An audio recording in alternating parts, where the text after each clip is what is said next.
فاسألوا الذكر إن كنتم لا تعلمون۔ تو اے لوگو علم والوں سے پوچھو اگر تمہیں علم نہ ہو۔ الحمدللہ رب العالمین والصلاة والسلام علی سید المرسلین، اما بعد فاعوذ باللہ من الشیطان الرجیم، بسم اللہ الرحمن الرحیم۔ الصلاة والسلام علیکہ یا رسول اللہ وعلی آلکہ واصحابکہ یا حبیب اللہ۔ الصلاة والسلام علیکہ یا نبی اللہ وعلی آلکہ واصحابکہ یا نور اللہ۔ میٹھے میٹھے اسلامی بھائیوں اور مدنی چینل کے ناظرین، سلسلہ دارالفتہ اہل سنت میں آپ کو ایک بار پھر مرحبا کہتے ہیں۔ الحمدللہ عز و جل اس سلسلے میں ہم شریعت کے احکام سیکھنے کی کوشش کرتے ہیں۔ آپ کی کالز ہوتی ہیں اور دارالفتہ اہل سنت کے ہمارے مدنی اسلامی بھائی جو مدنی عالم ہیں آپ کی کالز کے جواب عطا فرماتے ہیں۔ آج کے ہمارے سلسلے میں پرٹیکولر کوئی موضوع نہیں ہے، یہ سلسلہ آج کا آپ کی جو کالز ہمارے پاس پہلے سے موجود ہیں انشاءاللہ تعالی اس کے جوابات دیے جائیں گے۔ اچھی اچھی نیتوں کے ساتھ سلسلے میں شامل رہیے، آخر تک رہیے، اہم مدنی پھول تحریر کیجئے، انشاءاللہ تعالی علم دین کا خزانہ آپ کے ہاتھ آئے گا۔ درود پاک کی فضیلت سے سلسلہ شروع کرتے ہیں۔ فرمان مصطفیٰ صلی اللہ تعالی علیہ وسلم ہے، جس نے مجھ پر 10 مرتبہ درود پاک پڑھا اللہ تعالیٰ اس پر 100 رحمتیں نازل فرماتا ہے۔ صلو علی الحبیب صلی اللہ تعالی علی محمد صلی اللہ علیہ وسلم۔ ہم اپنے جو مدنی عالم ہیں دارالفتہ اہل سنت کے، ان کو مرحبا کہتے ہیں۔ سلسلے میں ماشاءاللہ آپ نے وقت عطا فرمایا، تو سلسلے میں جو ہماری کالز موجود ہیں وہ دے دیجئے تاکہ ہم اس سے متعلق جوابات لے لیں۔ جی ارشاد فرمائیں۔ کال غلام عباس اتاری عرض کر رہا ہوں، ضلع ننکانہ صاحب کے شہر سجروالا میں۔ جی میں آپ سے سوال یہ پوچھنا چاہتا ہوں کہ جانوروں کا جو پیشاب کپڑوں پہ چھینٹیں آ جاتی ہیں، گائیں اور بھینسوں کا ہم کام کرتے ہیں، اس میں ذکر و اذکار کر لینا، درود پاک پڑھ لینا۔ جی السلام علیکم بھائی، ہمارا یہ سوال ہے کہ جو یہ انسان کو غسل پڑتا ہے اس لیے غسل کرنا چاہیے، تو اس میں باتھ روم میں جاتے ہیں اس وقت غسل کی صورت میں اشہد کا کلمہ پڑھ سکتے ہیں یا نہیں پڑھ سکتے؟ جی انشاءاللہ عرض کرتے ہیں مزید۔ میرا نام علاء الدین ہے جی۔ میں نے یہ پوچھنا تھا جو یہ جو عمرہ ہے کم سے کم کتنے دن کا ہوتا ہے؟ 14 دن سے کم بھی ہوتا ہے یا 14 دن کا پورا ہوتا ہے؟ انشاءاللہ عرض کرتے ہیں جی مزید۔ اظہر علی گھوٹکی سے میرا یہ سوال ہے کہ اگر فرض کر کئی گھر میں یا مسجدوں میں میٹر بجلی کے نہیں لگے ہوئے تو وہاں سے وضو کرنا اور نماز پڑھنا، وضو ہو جاتا ہے، نماز ہو جاتی ہے؟ السلام علیکم ورحمۃ اللہ وبرکاتہ۔ وعلیکم السلام ورحمۃ اللہ وبرکاتہ۔ جی کال دیجیے گا۔ السلام علیکم ورحمۃ اللہ۔ وعلیکم السلام ورحمۃ اللہ وبرکاتہ۔ محمد ولید اتاری، مرکز الاولیاء لاہور۔ میرا سوال یہ ہے کہ کیا گروی مکان دینا جائز ہے؟ اگر اس صورت میں کہ مثال کے طور پر 5 لاکھ روپے ایڈوانس اور 1000 روپے کرایہ رکھ دیا جائے، ایڈوانس کی صورت میں 5 لاکھ لے لیا جائے تو جائز ہے؟ انشاءاللہ عرض کرتے ہیں۔ غلام عباس بھائی تھے، جانوروں کا پیشاب کو جس طرح کا وہ کام کرتے ہیں، چھینٹے وغیرہ آ جاتے ہیں، تو اب ذکر و اذکار کر سکتے ہیں نہیں کر سکتے؟ الحمدللہ رب العالمین والصلاة والسلام علی سید الانبیاء والمرسلین، اما بعد فاعوذ باللہ من الشیطان الرجیم، بسم اللہ الرحمن الرحیم۔ گائے بھینس وغیرہ جانوروں کا جو پیشاب ہے جی یہ نجاست خفیفہ ہے۔ صحیح۔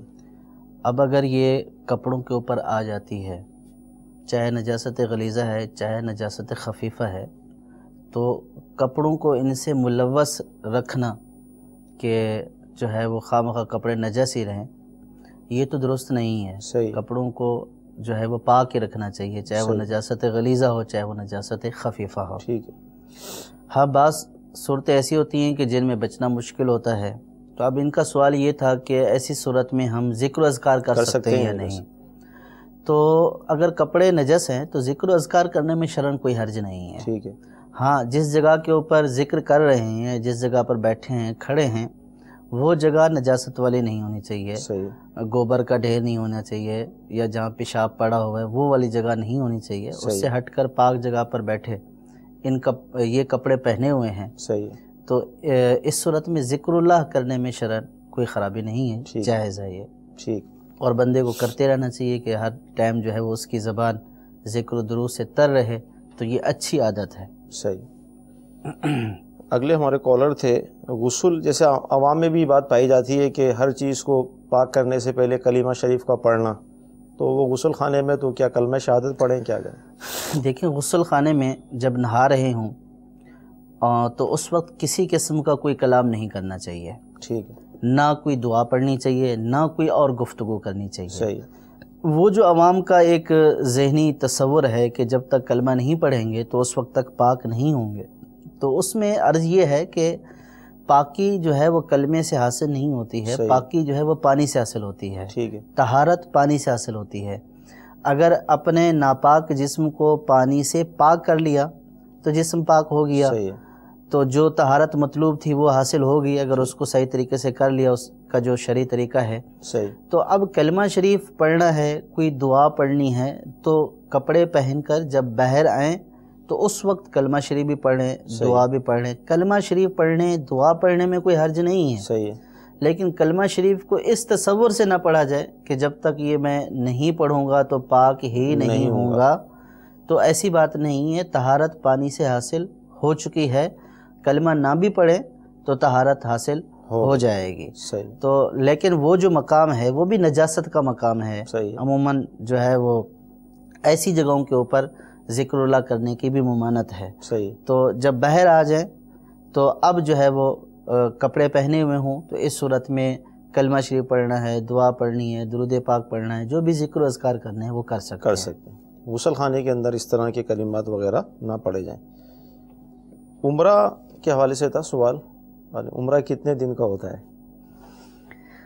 یہ انتہائی جو ہے وہ سادہ پن کی علامت ہے، اور بعض اوقات عموماً لوگوں کو پتہ بھی نہیں ہے کہ جیسے کہتے ہیں کہ حج پڑھنے جا رہے ہیں، جی جی، عمرہ پڑھنے جا رہے ہیں، تو حج اور عمرہ یہ مخصوص افعال کا نام ہے، یعنی کہ کچھ فعل کیے جاتے ہیں تو ان افعال کے کرنے کا نام جو ہے وہ جو شریعت نے لازم کی ہیں تو اس سے حج حاصل ہو جاتا ہے، اسی سے عمرہ حاصل ہو جاتا ہے۔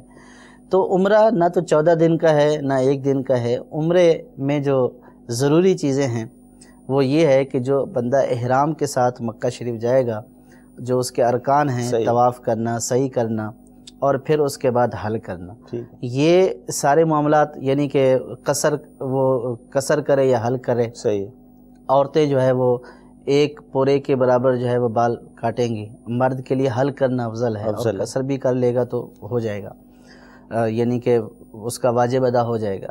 تو عمرہ تو ان افعال کا نام ہے کہ جا کر احرام باندھ کر جب جائیں گے تو جا کر طواف کریں گے، اور طواف کے بعد سعی کریں گے، اور سعی کر کے حل کریں گے، تو ہمارا عمرہ ہو گیا۔ تو یہ جو افعال ہیں اس کے لیے نہ تو دن کی ضرورت ہے، بلکہ یہ زیادہ سے زیادہ اگر کوئی آرام سے بھی کرے کہ 2 گھنٹے میں ان افعال سے فارغ ہو جاتا ہے۔ مطاف اگر خالی مل جائے تھوڑا سا، جی، تو اس سے پہلے بھی ہو سکتا ہے، اور بالکل آرام سے کرے، نارمل اس میں کرے، تو 2 گھنٹے میں یہ تمام اراکین عمرے کے ادا ہو جائیں گے۔ اب اس کا عمرہ ہو گیا۔ اب یہ جو 14 دن کے لیے ہوتا ہے، یہ تو وہاں پہ جو ایک پیکیج بنا ہوتا ہے، یا گورنمنٹ کی طرف سے یہ ہوتا ہے کہ جو بھی آئے گا وہ اتنے دن کے لیے آئے، اس کو اس سے زیادہ یہاں رہنا الاؤ نہیں ہے۔ تو مزید جو ہے وہ حرمین شریفین کی برکتیں حاصل کرے وہاں پہ، جو ہے وہ اب ظاہر ہے کہ جو جاتا ہے عمرے کے لیے تو صرف اس لیے نہیں جاتا کہ عمرہ کر کے واپس آ جائے، وہاں جو ہے وہ حرمین شریفین کی برکتیں حاصل کرے، وہاں کے مقدس مقامات کی زیارت کرے، پھر مکے سے مدینہ شریف کی حاضری۔ تو یہ جو افعال ہیں تو یہ کوئی فرض یا واجب نہیں ہے، جو عمرہ ہے وہ ان مخصوص افعال کا نام ہے، اس کے لیے نہ تو 14 دن کی ضرورت ہے نہ 15 دن کی، بس جتنے ٹائم میں یہ ادا ہو جاتے ہیں تو ان افعال کو ادا کرے تو عمرہ ہو جائے گا۔ سبحان اللہ، کرنے والے ایک دن میں 2 3 بھی کرتے ہیں۔ ہاں، اب اس میں یہ ہوتا ہے کہ اب یہ بھی بعض اوقات یہ ہوتا ہے کہ پھر دوبارہ بھی کیا کر سکتے ہیں۔ جی جی، تو اس میں یہ ہے کہ عمرہ ایک کر لیا تو اس احرام سے فارغ ہو گئے جب اس کے تمام اراکین ادا کر لیے، اب چونکہ یہ جو ہے وہ وہاں مکی کے حکم میں ہے، اب یہ جو ہے وہ حدود حرم جو مسجد عائشہ ہے سے عموماً لوگ جاتے ہیں رضی اللہ تعالیٰ عنہ، تو وہاں سے احرام باندھ کر آئے اور دوبارہ عمرہ کر لے۔ اب دن بھر میں جتنے بھی اللہ تعالیٰ نے اس کو طاقت دی ہے، استطاعت دی ہے، جتنے بھی عمرے کرنا چاہے اس طرح وہ دن بھر میں کر سکتا ہے، عمرہ کرے، طواف کرے خانہ کعبہ شریف کا، نوافل ادا کرے،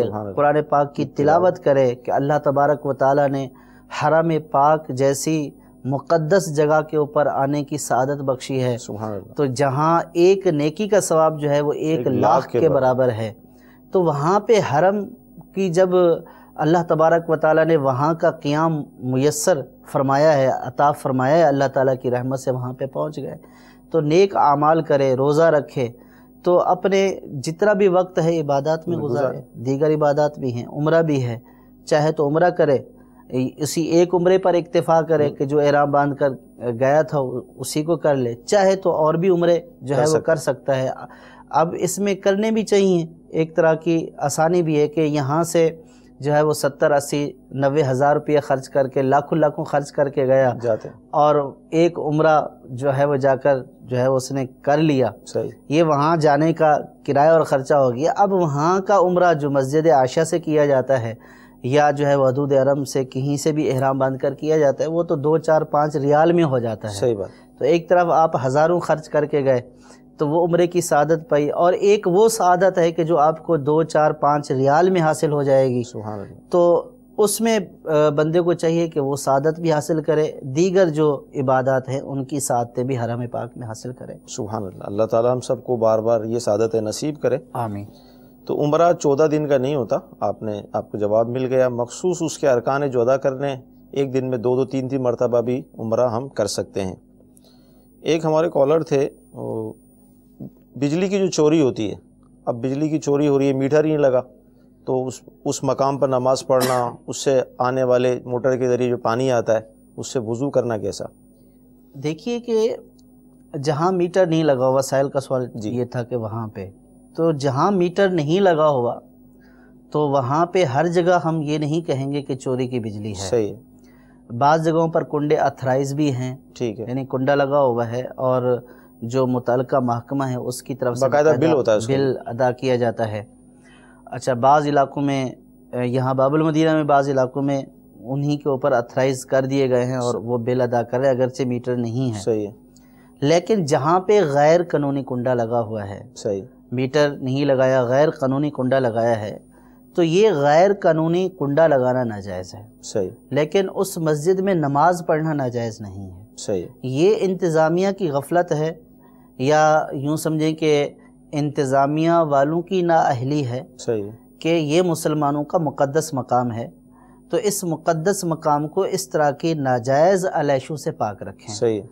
جب آپ نے مسجد بن گئی اور اللہ تبارک و تعالیٰ کی رحمت سے مسلمان مساجد کے معاملے میں تعاون کرتے ہیں، صحیح ہے، عطیات اپنے دیتے ہیں اور مسجد میں خرچ کرنا کار خیر ہے، ثواب کا باعث ہے، صحیح، تو جب مسلمان دیتے ہیں عطیات تو صرف سستی اور کاہلی سے جو ہے وہاں پہ میٹر نہ لگانا، کنڈا لگا لینا، تو یہ ناجائز و حرام ہے۔ لوگوں کو باتیں بنانے کا بھی، جی بالکل، لوگ کیا باتیں بنائیں گے، یعنی کہ یہ تو سیدھا سیدھا وہ ہوا نا، مسجد کے اوپر آیا نا، اب وہ مسجد کی انتظامیہ کو برا بھلا کہتے ہیں۔ صحیح بات ہے، غیبت ہے، تو مسجد کی انتظامیہ کی برائی بھلائی الگ، ظاہر ہے کہ مسجد کو تو کچھ نہیں کہا جا سکتا اور وہ جائز بھی نہیں ہے، اور بعض صورتوں میں کفر بھی ہے۔ صحیح، تو وہ انتظامیہ کے اوپر ہی اس کی طعن و تشنیع آتی ہے۔ تو اگر یہ انتظامیہ والوں کی غفلت سے ہے، صحیح، یہ انتظامیہ والوں کو بھی مورد الزام اس وقت ٹھہرایا جا سکتا ہے کہ جب ان کی غفلت کی وجہ سے نہ لگ رہا ہو۔ صحیح، اور اگر محکمے کی طرف سے پیچیدگیاں ہیں یا اس طرح کے معاملات ہیں تو پھر محکمے والوں کو بھی اس بات کا غور کرنا چاہیے کہ مسلمانوں کے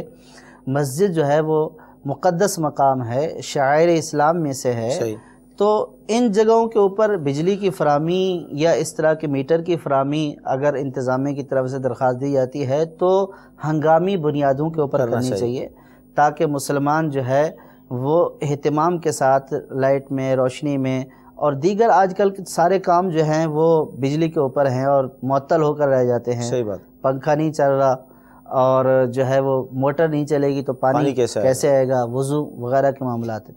تو اس صورت میں محکمے والوں کو بھی چاہیے کہ وہ مساجد اور مدارس وغیرہ جو اس طرح کے جو ہے وہ ہمارے مذہبی مقامات ہیں جہاں پہ لوگ عبادات کرتے ہیں پڑھتے ہیں، تو ان کو ہنگامی بنیادوں کے اوپر یہ فیسلٹی دینی چاہیے، اور انتظامیہ والوں کے اوپر بھی لازم ہے کہ خدا را وہ مسجد کو اس طرح کے غلط تصرفات سے پاک کرے، اور جو ہے وہ کنڈے لگا کر مسجد کی بجلی نہ چلائیں صحیح، اور ناجائز کام نہ کریں۔ لیکن یہ یاد رہے کہ یہ کنڈا لگانا ہی ناجائز ہے، یعنی یہ کنڈا لگانے والے ناجائز کام کا ارتکاب کر رہے ہیں، لیکن اس مسجد میں نماز پڑھنا ناجائز نہیں، نماز ہو جائے گی، نماز ہو جائے گی۔ ٹھیک۔ مکان کو گروی رکھنا یا لینا کچھ پیسوں کے حوالے سے سوال تھا ہمارا۔ یہ سوال جو ہے وہ اصل میں جو جس صورت کو انہوں نے گروی قرار دیا ہے جی جی، وہ گروی کی صورت نہیں ہے، وہ یہ تھا کہ جو ایڈوانس دیا جاتا ہے مکان کرائے پر لیتے وقت، جی جی، وہ زیادہ مقرر کر دیا، صحیح، مثلا 5 لاکھ روپے مقرر کر دیے، اور اس کا کرایہ جو ہے وہ 1000 مقرر ہو گیا، صحیح، اگر ایڈوانس کم ہوتا تو کرایہ زیادہ ہوتا۔ تو یہ صورت گروی رکھنے کی نہیں ہے، یہ صورت اجارے کی ہے، اور اجارے میں جو ایڈوانس لیا جاتا ہے تو بعض لوگ جو ہے وہ چونکہ یہ زیادہ رقم لی جا رہی ہے اور کم کرایہ لیا جا رہا ہے تو اس لیے اس کو گروی سے انہوں نے تشبیہ دی ہے، لیکن یہ گروی نہیں ہے، یہ اجارہ ہے۔ اگر اس طرح کوئی اجارہ کرتا ہے کہ بھئی آپ ایڈوانس اتنا دے دیں اور آپ کا کرایہ اتنا ہوگا تو شرعاً اس میں کوئی حرج نہیں ہے، جائز ہے۔ بقیہ جو گروی کے معاملات ہیں، مکان گروی رکھنا ہے اور جو ہے وہ گروی رکھ کر پھر اس سے نفع اٹھانا ہے یا کسی کو اجارے پر دے دینا ہے، تو یہ ناجائز ہے۔ مثلا یوں کہ کوئی کسی سے قرض لے لے کہ بھئی 5 لاکھ جو ہے وہ آپ مجھے جو ہے وہ 5 لاکھ روپیہ کسی کو ضرورت ہے، مجھے ضرورت ہے، میں بولوں کہ 5 لاکھ روپیہ مجھے دے دیں اور یہ میرا مکان اس کے بدلے میں آپ گروی رکھ لیں، صحیح، گارنٹی کے طور پر یا کسی بھی حوالے سے، یہ گروی رکھنا ہی کہلاتا ہے، صحیح، آپ گروی رکھ لیں، صحیح، وہ گروی ایک طرح کی گارنٹی ہوتی ہے کہ میرے اوپر جو لازم ہے اس کا عوض میں نے مکان کی صورت میں دے دیا، تاکہ کل اگر میں یہ آپ کے پیسے واپس نہیں کرتا ہوں مکان ہے تو آپ اپنا جتنا اس کا آپ کا قرض ہے وہ اس سے آپ کیا کر لیں، وصول کر لیں۔ ٹھیک ہے۔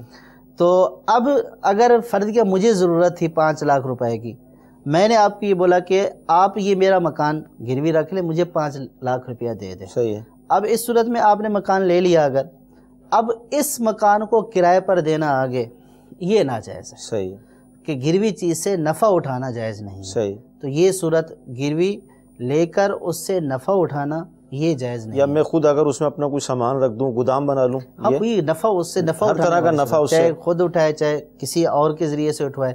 اب اس میں یہ بھی کرتے ہیں لوگ کہ ٹھیک ہے، بعض اوقات یوں بھی ہوتا ہے کہ آپ نے مجھے 5 لاکھ فرض کیا دے دیے، مجھے ضرورت تھی، میں نے مکان گروی رکھ دیا، اب میں مکان میں رہ رہا ہوں، صحیح ہے، تو اب جو گروی رکھنے والا ہے وہ یہ کہتا ہے کہ آپ اس کا 2000 کرایہ دیں، جب تک میں 5 لاکھ نہیں لوٹاؤں گا تو آپ اس کا 2000 روپے تک کرایہ دیتے رہیں گے، جب 5 لاکھ روپیہ آپ ادا کر دیں گے تو اس وقت کرایہ ختم ہو جائے گا۔ یہ صورت بھی ناجائز ہے، چاہے اس کو اجارے پر دے رہا ہے، اس کو تو اجارے پر اس لیے بھی نہیں دیا جا سکتا، ایک تو یہ ہے کہ گروی چیز سے نفع اٹھانا جائز نہیں ہے، ٹھیک ہے، دوسری صورت یہ ہے کہ اس کا خود اپنا مکان ہے، اس نے بطور امانت رکھا ہوا ہے، گروی کا حکم بطور امانت ہوتا ہے، تو یہ اپنے مکان ہی کو اجارے پر لے رہا ہے، کیسے لے گا؟ تو اپنی چیز کو ہی اجارے پر لینا یہ بھی جائز نہیں ہے۔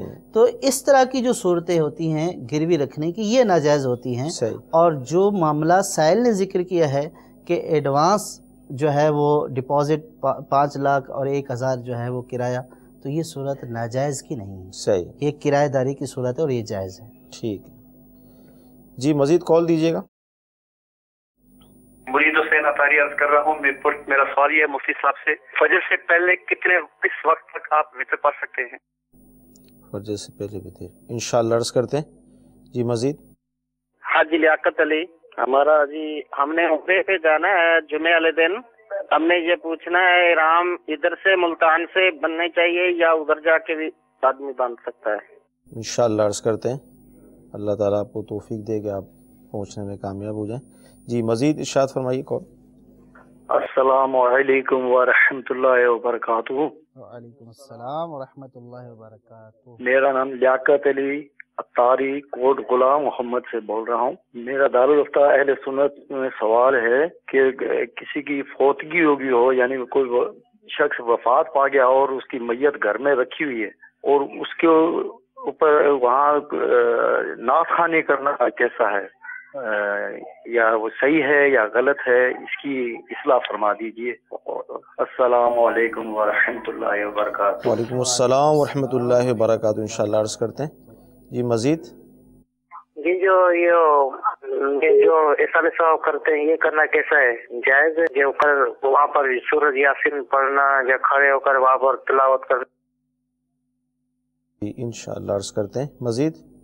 سر میں یہ سوال پوچھنا چاہتا ہوں کہ میں کراچی سے بات کر رہا ہوں. میں یہ سوال پوچھنا چاہتا ہوں کہ اگر میرا ایک دوست ہے اور اس کا ایک کتا ہے، مطلب وہ اپنی زبان، اس کتے کی زبان اس نے ملا لی آپس میں، تو ابھی وہ پاک کیسے ہوگی؟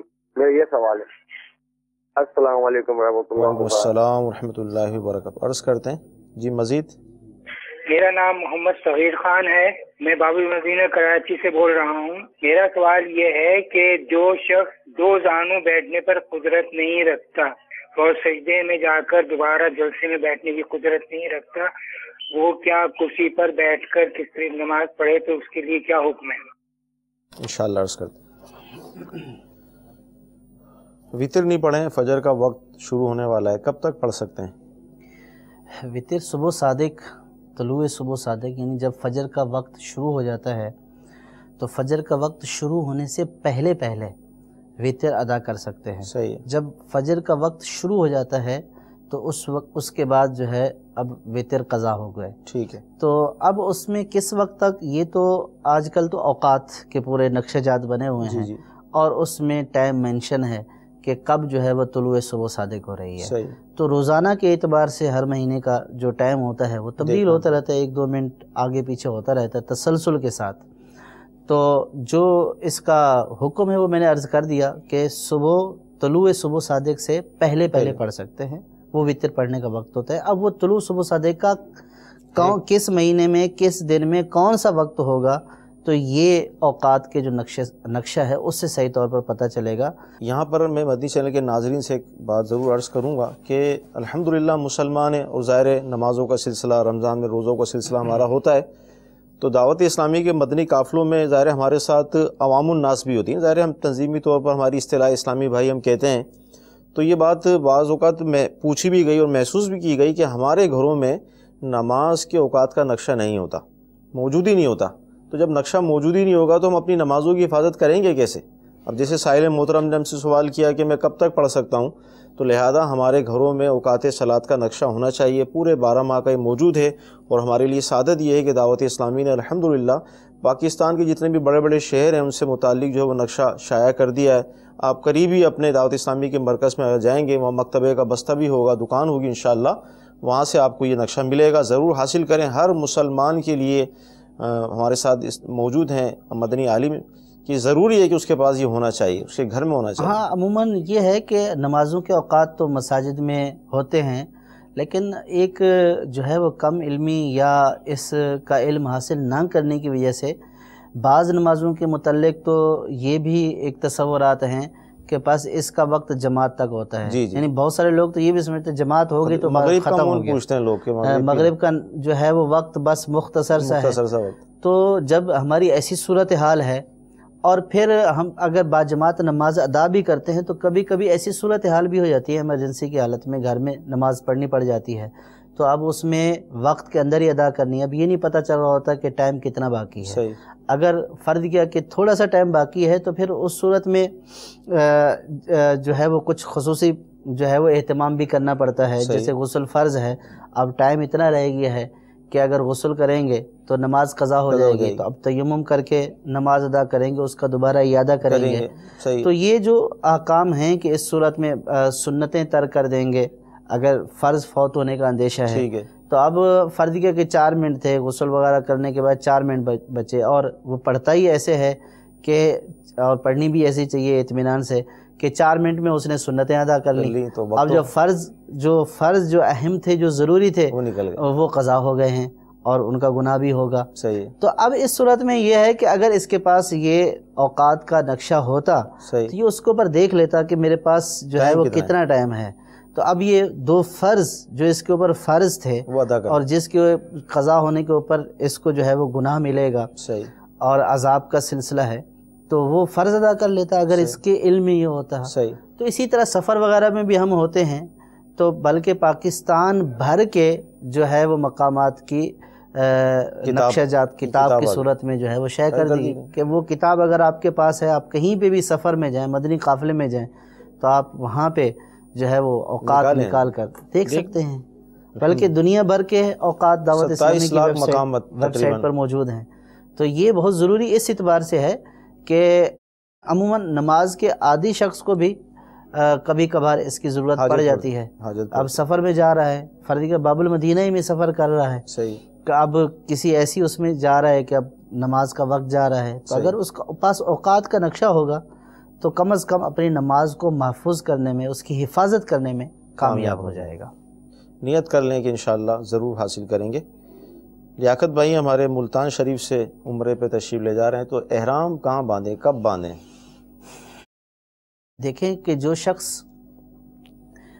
آفاقی مکہ شریف جانے کی نیت سے مکہ کا سفر کرتا ہے چاہے وہ تجارت کا ہو چاہے وہ حج کا ہو چاہے وہ عمرہ کا ہو تو میقات سے پہلے اس کو احرام باندھنا ہے. ٹھیک ہے. یعنی میقات احرام کے ساتھ ہی جو ہے وہ کراس کرنا ہے. صحیح. تو اب جو ملتان سے جا رہا ہے تو چاہے وہ ملتان سے باندھ لے احرام صحیح چاہے وہ جہاز میں باندھ لے صحیح لیکن میقات کراس ہونے سے پہلے جو ہے وہ اس کا حالت احرام میں ہونا ضروری ہے نہیں تو دم لازم ہو جائے گا. صحیح. اب جو پاکستان سے جاتے ہیں ان کا جو میقات آتا ہے وہ جہاز ہی میں آتا ہے. صحیح. وہ جو میقات کا جو حدود ہیں وہ جہاز میں آتی ہیں جدہ اترنے سے 20-25 منٹ پہلے آ جاتی ہیں. یلملم. تو یلملم وہ سمندر کے اندر ہے. صحیح. تو اب جو ہے وہ اگر گھر سے باندھ کر جائے نیت نہیں کرے نیت جہاز میں کر لے صحیح تو یہ بھی جائز ہے. صحیح. اور جہاز میں باندھ لے اپنے پاس احرام رکھے اور جہاز میں باندھ لے اور میقات کراس ہونے سے پہلے جو ہے وہ نیت کر لے اور احرام باندھ لے تو یہ بھی جو ہے وہ درست ہے. صحیح. لیکن اس میں مسئلہ یہ ہے کہ بہت سارے لوگوں کو یہ نہیں پتہ ہوتا کہ احرام جو ہے وہ باندھنا کہاں سے ہے. وہ یہ کہتے ہیں کہ اطمینان سے وہیں پہ جا کر ہوٹل میں باندھ لیں گے اور بعض یہ ہوتے ہیں کہ جہاز میں باندھ لیں گے. صحیح. لیکن حال یہ ہوتا ہے کہ وہ جو احرام ہوتا ہے وہ سامان کے اندر پیک ہوتا ہے سامان لگیج میں چلا گیا اب جہاز میں بیٹھے ہوئے ہیں کہ اب کسی کے پاس نہ دوسرا احرام تو ہو سکتا ہے کہ کسی کے پاس ہو لیکن شرما شرمی اتنی ہوتی ہے کوئی مسئلہ ہی نہیں ہے تو وہ مانگتے بھی کسی سے نہیں ہے کہ بھئی احرام دے دو میرا جو ہے وہ بغیر احرام کے داخل ہو جاؤں گا. تو بہت سارے لوگ یوں بھی کرتے ہیں. تو لہٰذا احتیاط اسی میں ہے کہ احرام جو ہے وہ گھر سے یا ایئرپورٹ پر جو ہے وہ اطمینان سے باندھ لے. نیت نہیں کرے جب جہاز میں بیٹھ جائے تو نیت کر لے. تو یہ ایک بہتر صورت ہے اور اس میں غلطی کا امکان کم ہے. تو ہمارا جو میقات جو آتی ہے وہ چونکہ وہ جہاز کے اندر آتی ہے اور بہت سارے لوگ ایسے بھی ہوتے ہیں جو گاؤں دیہات وغیرہ سے جن نے زندگی میں پہلی دفعہ جہاز میں سفر کر رہے ہوتے ہیں تو اب ان کو یہ بھی نہیں پتہ ہوتا کہ جہاز میں ہم نے کہاں باندھنا ہے کہاں نہیں باندھنا ہے. تو شرما شرمی بیٹھے رہتے ہیں بولتے ہیں جب اتریں گے تو وہاں پہ اطمینان سے باندھ لیں گے حالانکہ اپنے اوپر جو ہے وہ دم لازم کروا چکے ہوتے ہیں اس غلطی اور اس غفلت کی وجہ سے. لہٰذا عمرے پر جائیں لیکن عمرے کے احکام سیکھ کر جائیں. حج پر جائیں حج کے احکام سیکھ کر جائیں تاکہ کم از کم جو ہے وہ بلکہ غلطی ہو ہی نہ اور اگر ہو بھی تو غلطی کا امکان کم رہے اگر ہم سیکھ کر جائیں گے. اگر بغیر سیکھے جائیں گے تو پھر یہ ہے کہ ہو سکتا ہے کہ غلطیاں زیادہ کر کے آ جائیں. ایک نفلی کام تھا اور گناہ کر کے آئے اس میں اپنی لا علمی کی وجہ سے. تو لہٰذا میقات سے پہلے احرام باندھ لینا چاہیے. اس کے لیے امیر علیہ سنت کی کتاب رفیق المعتمرین، یہ عمرے سے متعلق کتاب ہے، اس کو حاصل کر لیں۔ بغیر علم دین حاصل کیے عمرے پہ جائیں گے، حج پر جائیں گے تو غلطیاں ہو جاتی ہیں، اور ہمارا یہ سلسلہ بھی اسی لیے رکھا گیا تاکہ امت کی خیر خواہی ہو اور شریعت کے احکام انہیں سکھائے جائیں۔ اور یہ اس وقت جو گفتگو ہو رہی ہے آپ کو ایک ترغیب دلائی جا رہی ہے کہ آپ اس طرح سیکھ کر یہ کام کریں گے تو انشاءاللہ عز و جل کام آپ کا صحیح ہوگا۔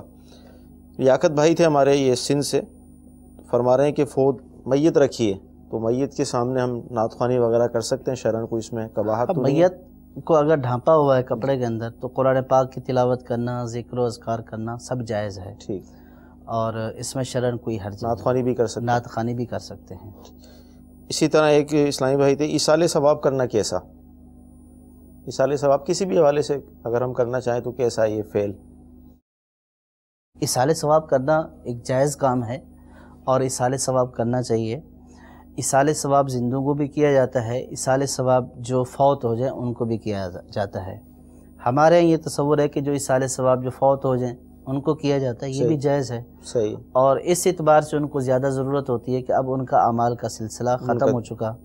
ہمارا جو بھیجا ہوا ثواب ہوتا ہے جو ہم ایصال کرتے ہیں، یہ ثواب بھی ان کی مغفرت کا ذریعہ بن سکتا ہے۔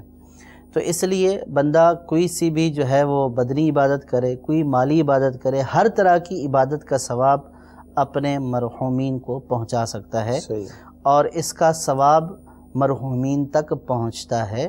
یہ جو ہے وہ قرآن سے بھی ثابت ہے، احادیث پاک سے بھی ثابت ہے۔ حدیث پاک میں آیا کہ حضرت سعد رضی اللہ تعالی عنہ سرکار صلی اللہ تعالی علیہ وسلم کی بارگاہ میں حاضر ہوئے، عرض کی یا رسول اللہ صلی اللہ تعالی علیہ وسلم، سعد کی ماں کا انتقال ہو گیا، اب اس کے لیے کیا کیا جائے؟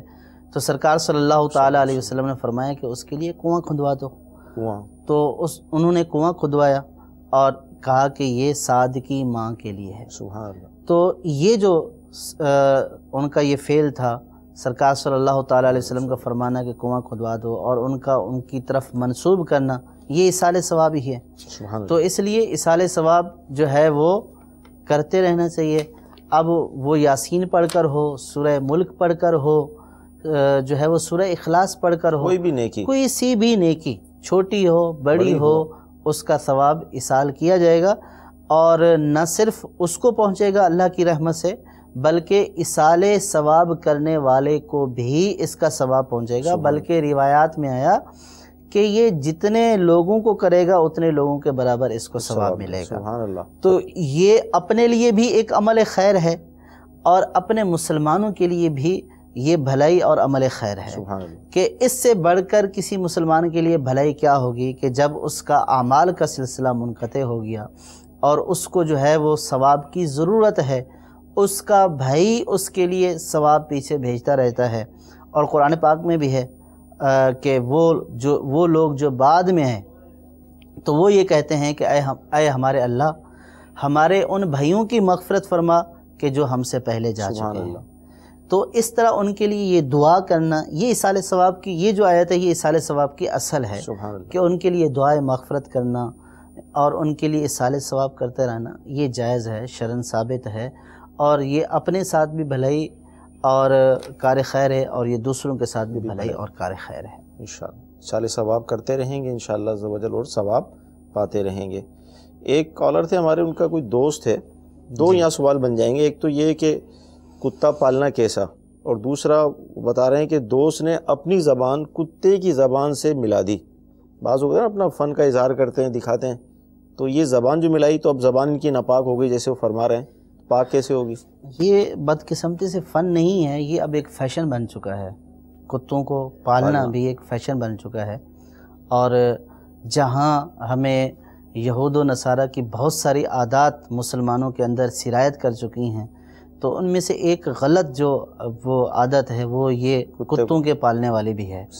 ہاں، کتا پالنا کسی صحیح غرض کے لیے جائز ہے، جانوروں کی حفاظت کے لیے، گھر کی حفاظت کے لیے یہ جائز ہے، اس کا حدیث پاک میں بھی ذکر ہے، لیکن شوقیہ طور پر پالنا اس کی شرعاً اجازت نہیں ہے، بلکہ حدیث پاک میں یہ فرمایا کہ جس گھر میں کتا ہوتا ہے یا تصویر ہوتی ہے یا جنبی شخص ہوتا ہے تو اس گھر میں رحمت کے فرشتے داخل نہیں ہوتے ہیں۔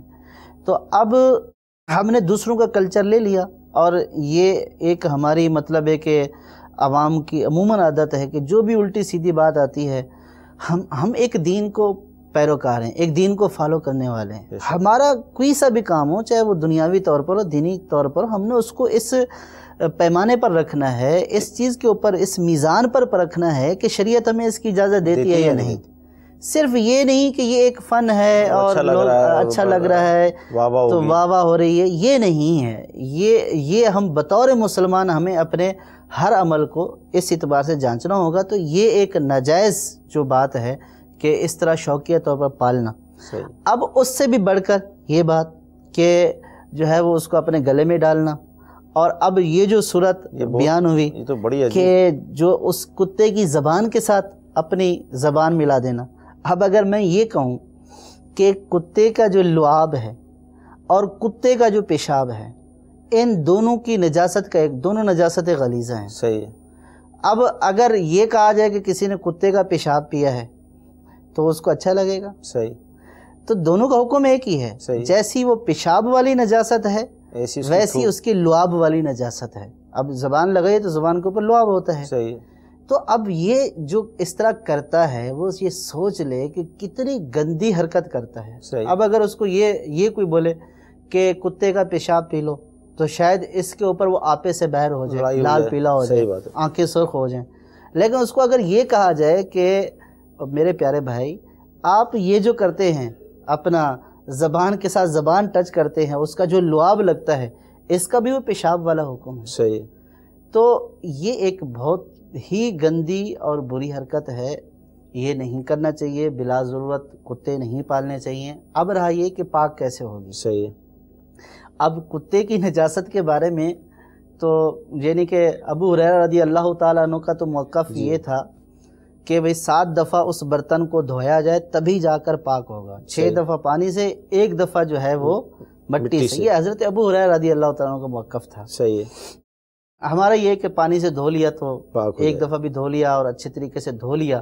اگر وہ برتن جو ہے وہ والا نہیں ہے، اس کے اوپر دراڑ نہیں ہے، صحیح، اور بالکل جو ہے وہ چکنا برتن ہے، یعنی کہ یوں کے اوپر اس کا کوٹنگ کی ہوئی ہے، اس کو 1 دفعہ بھی دھو لیا تو نجاست چلی جائے گی. صحیح.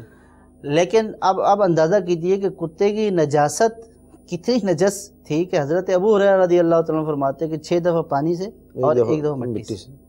تو یہ میں اس کی نجاست کے بارے میں کہ حضرت ابو ہریرہ اس کی نجاست کو اتنا سخت، اور سرکار کی حدیث بیان کیا کرتے تھے. صحیح. تو اب یہ ہے کہ پاک تو خیر یہ ہے کہ اس کو پانی سے دھو لیا جائے. پانی سے جب دھل جائے گی تو پاک ہو جائے گی. صحیح. اب ایک ہی ذریعہ ہے پاکی کا کہ پانی سے دھونے سے پاک ہو جائے گی. کلی کر لیں 2-3 مرتبہ. لیکن یہ عادت اور یہ جو فعل کیا جا رہا ہے کتنا برا فعل ہے. اور ہماری بدقسمتی یہ ہے اس وقت ہمارے معاشرے کی کہ جو تھوڑا سا وہ اپنے سٹیٹس کو ظاہر کرنے کے لیے جی اس نے کتا پالا ہوا ہے، وہ کتا اس کے بیڈ روم میں ہے، وہی کتا اس کے ساتھ سویا ہوا ہے، اپنے بچوں کو ساتھ نہیں سلاتا ہے، کتے کو ساتھ سلاتا ہے. اپنے بچے کو اس نے کبھی نہیں نہلایا ہوگا، کتے کو نہلا رہا ہے. یعنی کتنی ہماری ایک محرومی ہے کہ ہم نے کلچر جو ہے وہ کس طرح اپنا لیا کہ اس کے بچے پیدا ہوئے ہوں گے، کبھی بھی اس نے نہیں نہلایا ہوگا. یہاں تک کہ جو اس طرح کے سٹیٹس والے بندے ہوتے ہیں جو اپنے آپ کو دنیا دار کہتے ہیں، اپنے بچوں کو نہلانے کے لیے خادم رکھے ہوتے ہیں. صحیح بات. لیکن ماں بدولت کتے کو اپنے ہاتھ سے کھلاتے ہیں، کتے کو اپنے ہاتھ سے نہلاتے ہیں، لیکن اپنے بچے کو کبھی نہ اپنے ہاتھ سے کھلایا ہوگا. بچے کو کھلانے کے لیے بھی خادم اور بچے کو نہلانے کے لیے بھی خادم. صحیح. بچے کو پیار کرنے کا ٹائم نہیں ہے، لیکن کتے کو پیار بھی اس نے کرنا ہے، کتے کو نہلانا بھی ہے، کتے کو ہاتھ سے کھلانا بھی ہے. اور یہ اس کی ایک بہت جو ہے وہ اس پہ فخر ہوتا ہے کہ جناب یہ اچھی نسل کا کتا ہے. اب یہ خود سوچ لے کہ اس کی طبیعت کتنی گھٹیا ہے. اللہ تبارک و تعالی ہمیں یہود و نصارہ کے تمام برے افعال سے جو ہم نے ہمارے مسلمان قوم نے اپنا لی ہیں، اللہ تبارک و تعالی ہمیں اس سے نجات عطا فرمائے اور ہمیں سرکار صلی اللہ تعالیٰ علیہ وسلم کی سنت پر عمل کرنے کی توفیق عطا فرمائے. کتوں سے پیار کرنے کے بجائے انسانوں پر پیار کرو، انسانوں کے بچوں پر رحم کرو. ہم انسانوں کے بچوں پر رحم نہیں کرتے، کتوں کے بچوں پر ہمیں بڑا رحم ہوتا ہے. صحیح بات. بس جو کرنے والا کام ہے وہ کریں. جی جو شریعت نے ہم پر کام رکھے ہیں، نمازیں پڑھیں، قرآن کی تلاوت کریں، ذکر و اذکار کریں، اپنی زندگی کا قیمتی وقت فضول کاموں میں ضائع نہ کریں، کیونکہ زندگی صرف ایک ہی دفعہ ملی ہے، دوبارہ زندگی پھر نہیں ملے گی۔ کتوں کی خدمت میں اگر وقت نکل گیا، قبر میں آنکھ کھلے گی تو کیا کریں گے؟ امید ہے کہ آپ انشاءاللہ توبہ بھی کریں گے اور ہمیں SMS بھی کریں گے۔ 2 زانوں پر بیٹھنے کی قدرت نہیں ہے، جلسہ نہیں کر پا رہے، تو اب کیا کرسی پہ نماز پڑھیں؟ اس میں سوال کنڈیشنر ہے، 2 زانوں بھی نہیں بیٹھ سکتے ہیں اور پھر سجدے پہ جاتے ہیں تو دوبارہ اٹھ نہیں سکتے ہیں، تو ان کو اس صورت میں سجدہ کرنے کے اوپر قدرت نہیں ہے اور بیٹھ کر بھی یہ سجدہ کرنے کے اوپر قادر نہیں ہے جو بظاہر صورت انہوں نے بیان کی ہے، تو اس صورت میں کرسی کے اوپر بیٹھ کر اشارے سے یہ نماز ادا کریں۔ ٹھیک جی، مزید کال دے دیجیے گا کر کے ایک نماز پڑھ لیں تو سر دوسری نماز تک اپنا اس کا وضو نہ ٹوٹے، اپنا کھانا وغیرہ کھا لے بندہ تو دوبارہ وضو کرنا پڑے گا؟ جی انشاءاللہ اس کرتے ہیں۔ جی مزید سوال ہے جی، ایک آدمی 60,000 روپیہ لینا ہے لیکن اس کے پاس ابھی پیسے موجود نہیں ہیں، وہ مجھے موٹر سائیکل لے کر دینا چاہتا ہے قسطوں پر، جو کہ سود کے زمرے میں آتا ہے، میرے لیے وہ جائز ہے یا نہیں؟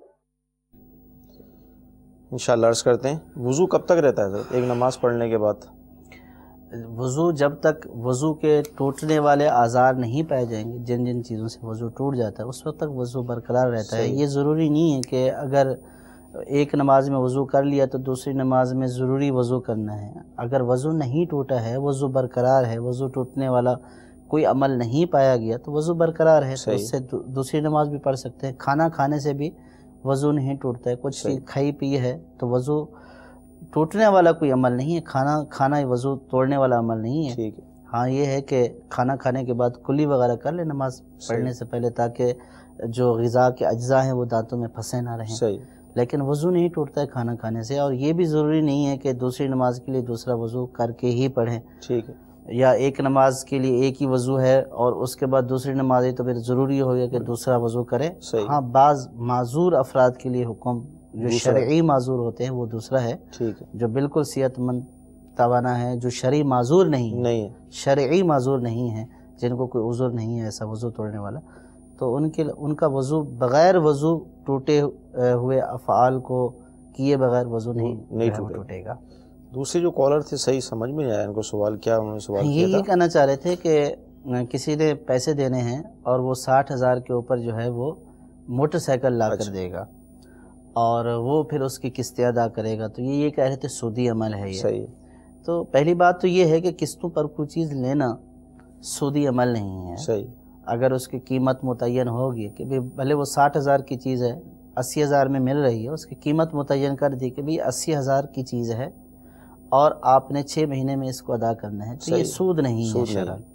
اور اگر اس کے کسی نے پیسے دینے ہیں اور یہ راضی ہے کہ آپ ٹھیک ہے مجھے 60,000 دینے ہیں، 60,000 کی موٹر سائیکل جو ہے وہ اٹھوا کر دے دے، صحیح، تو اس کا یہ موٹر سائیکل لینا اگر یہ راضی ہے تو جائز ہے۔ صحیح۔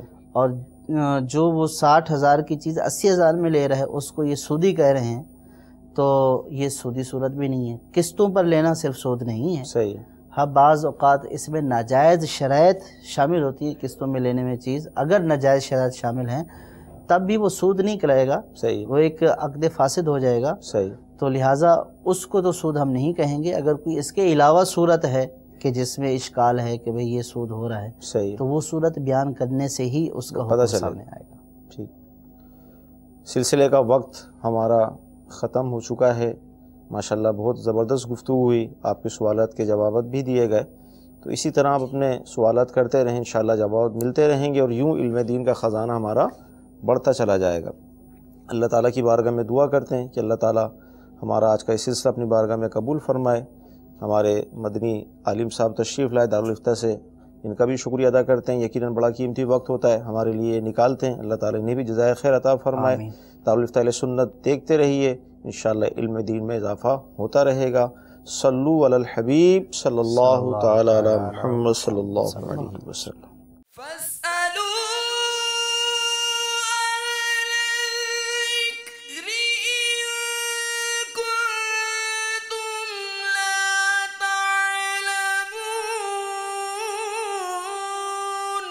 تو اے لوگو علم والوں سے پوچھو اگر تمہیں علم نہ ہو۔